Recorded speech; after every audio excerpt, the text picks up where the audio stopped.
Hey, amazing fans! Welcome to another relaxing moment with VIVA'S Stories.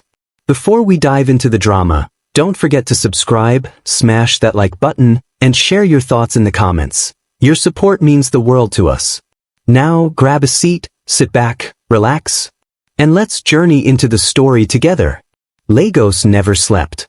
Even at 2:17 a.m., its streets pulsed with a rhythm of neon, sweat, and the occasional tire squeal from an overloaded Danfo swerving past potholes. But in a tucked corner near Ikeja, Amara Njoku sat in her aging Toyota Corolla, massaging her lower back with one hand and scrolling through ride requests with the other. 7 months pregnant and still grinding. Her baby kicked lightly as if to remind her, "We're still here, Mama." "One more ride," she whispered, glancing at the rearview mirror. Her eyes were sunken from fatigue, but her spirit, though bruised, hadn't broken. The ping. Rider, anonymous. Location, underpass by Allen Avenue. Destination, TBD. Weird. She hesitated. That part of town wasn't known for safety. But the fare bonus was double. And hospital bills weren't going to pay themselves. She accepted. Driving toward the pickup, she noticed the streetlights thinning out. Silence replaced the usual symphony of honks. The underpass was cloaked in shadows. She slowed. A man staggered forward from the darkness. He was tall, muscular, and bleeding. His left arm hung limp. Blood soaked through what looked like a military vest beneath a civilian jacket. He had no bag, no phone in hand. Just urgency. Amara's hand instinctively hovered over the gear. She could still drive off. But then their eyes met. "I need a ride," he rasped. "Please. You're bleeding. I won't hurt you." He held up empty hands. "Please. They're coming. Just drive." Her instinct screamed. Her baby kicked again. But something else took over. A memory of her late father, a soldier who never turned away from people in need. She unlocked the doors. "Get in. Don't bleed on the seats." As she sped off, neither of them noticed the black SUV parked across the street. Its headlights flicked on. And the chase began. Silence gripped the cab like a ghost. Amara's knuckles turned white as she clutched the steering wheel. She kept glancing sideways at her bleeding passenger. His face was etched with tension, jaw clenched, chest rising and falling rapidly. "Name?" she asked.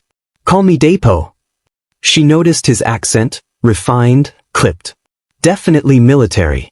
Possibly elite. "I don't usually pick up bleeding men at night," she said, trying to keep her voice calm. "You shouldn't have picked me up at all." "Well, you looked like you were about to bleed out under that bridge." "I still might." She glanced at him again. "Want me to take you to the hospital?" "No. That's the first place they'll check." "They." Before he could answer, the soft hum of tires on tarmac behind them grew louder. Depo shifted. "You have a trunk?" "Yes, why?" "I need to stash something." He reached into his jacket, pulled out a small metal tube, no larger than a pen. A military dog tag was wrapped around it. He rolled down the window slightly and dropped the bloody tag outside. "Don't lose that," he said, placing the tube in the glove compartment. "That's why they're chasing me." "What is it?" "Proof. And a death sentence." Amara's breath caught. "What did you do?" "Refused to help kill civilians in northern Borno. Recorded the orders.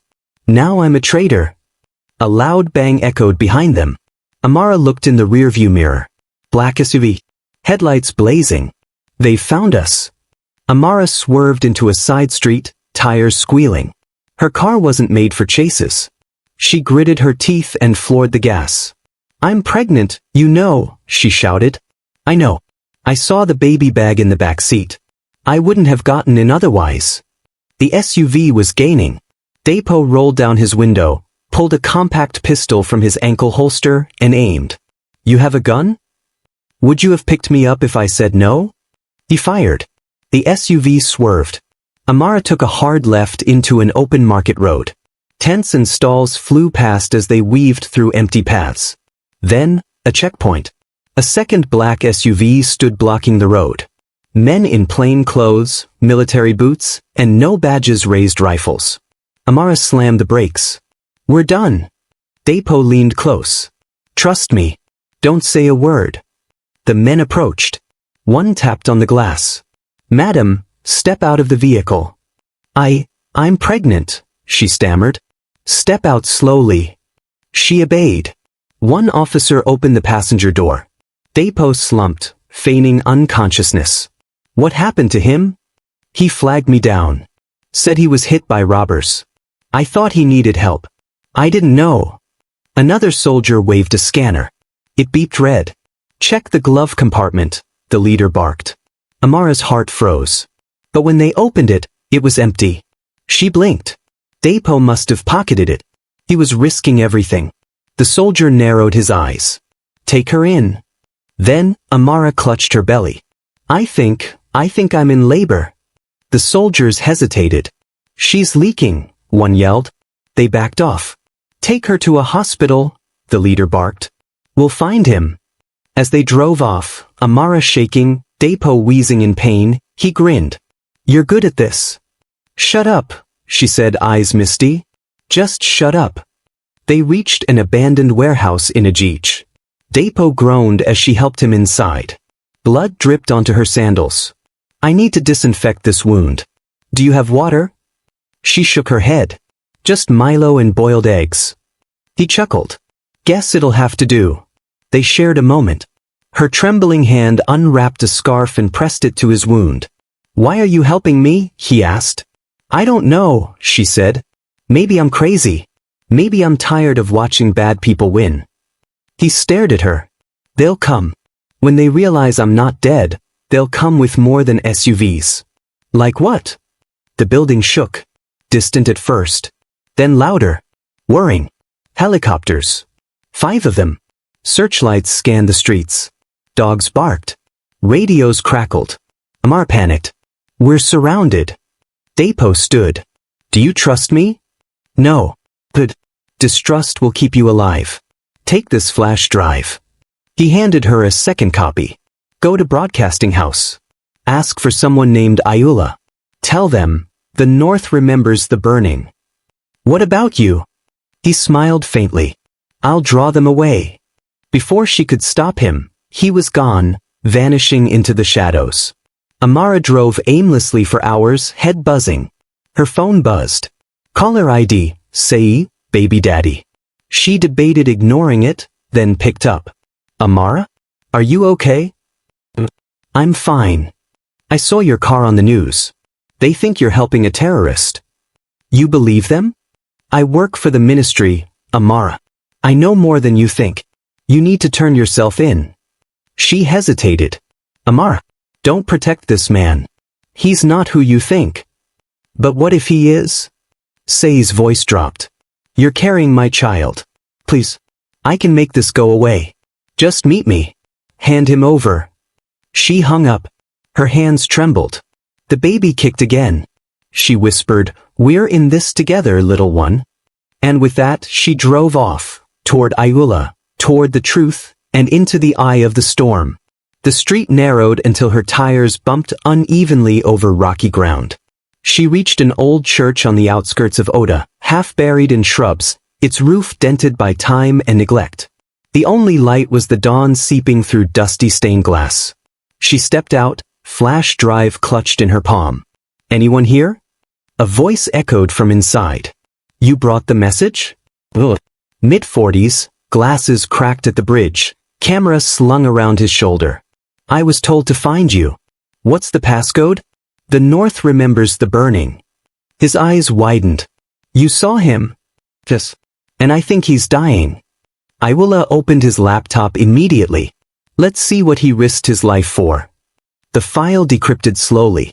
And what they saw, orders signed by General Maduka authorizing drone strikes on civilian targets, media suppression protocols, black budget fund allocations, was worse than treason.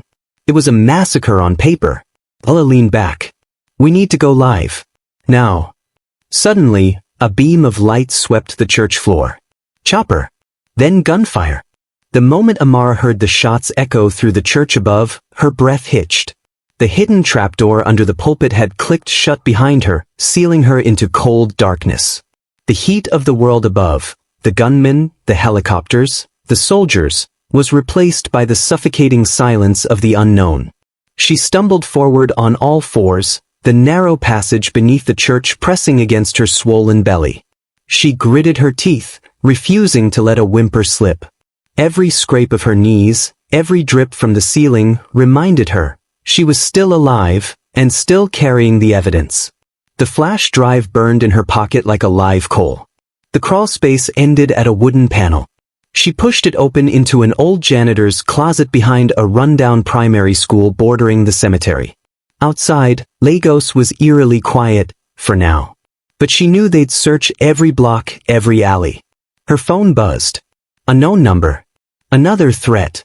You think a flash drive can bring down a general? She turned off her phone and snapped the SIM in half.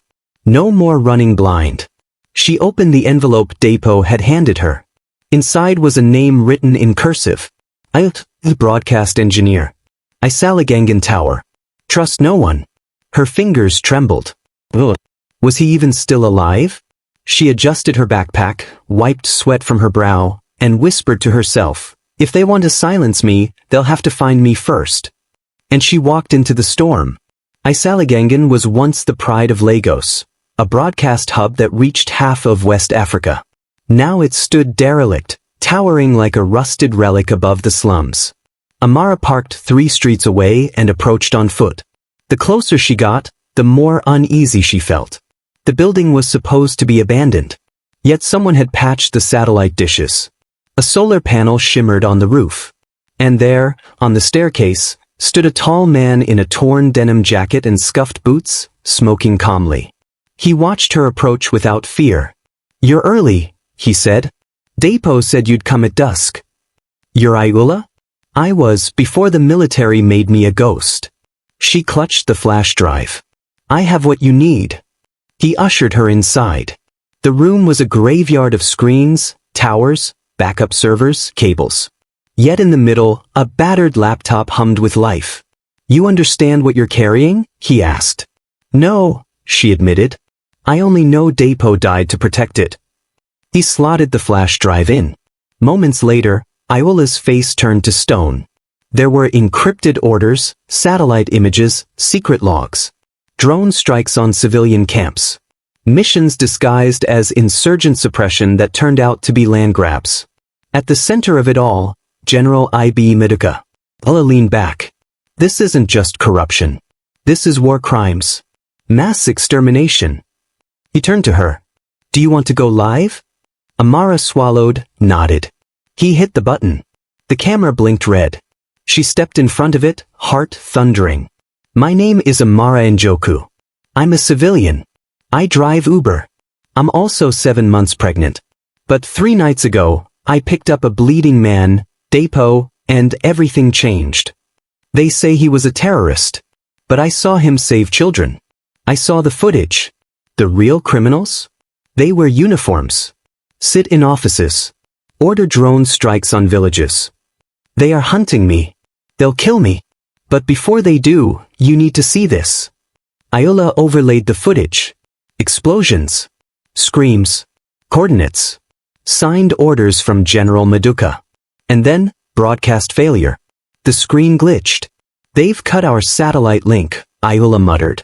"They're close." And from outside came the sound of engines. The tower shook as the black SUVs screeched into the compound. Soldiers poured out, black fatigues, tactical gear, silenced rifles. Ayula shoved a mobile rig into her hands. "New plan, livestream everything from your phone. Don't stop." Amara bolted out the back door, livestream already on. Her voice shook as she ran, broadcasting raw, breathless truth. "They're here. I don't know if I'll make it. But this is the truth they want to bury." Behind her, gunfire erupted. The air cracked with suppressed rounds. Ayula's voice barked something before it cut off. She didn't turn back. She ducked into an alley and collided with a man holding a DSLR camera. "Amara Njoku?" he gasped. She blinked. "Yes, who are you?" "We're with Channels TV. You're live." Microphones appeared. Cameras. Reporters flooded her like bees to honey. "Tell them," she shouted. "Tell the world they killed children. Tell them Njoku made me a target for helping someone. The journalists scrambled, pushing footage through satellite vans. One whispered, This is bigger than Watergate. More black cars swerved into the scene. Run, someone shouted. But Amara didn't run. She lifted the phone and said into the lens, If you see this, I might be dead. But they will not kill the truth. Not this time. She turned herself in, with cameras rolling. They cuffed her, dragged her through the streets. But the narrative had changed. This wasn't a terrorist. This was a pregnant woman in chains. Global. The footage sparked outrage, online and offline. Twitter trended with #ProtectAmara. Influencers, activists, pastors and Nollywood stars joined the chorus. Inside the prison, General Njoku came to visit. He was tall, still wearing his polished boots and smug smile. You're brave, he said. But you've destroyed your life. No, Amara replied. You destroyed villages. I just showed the world.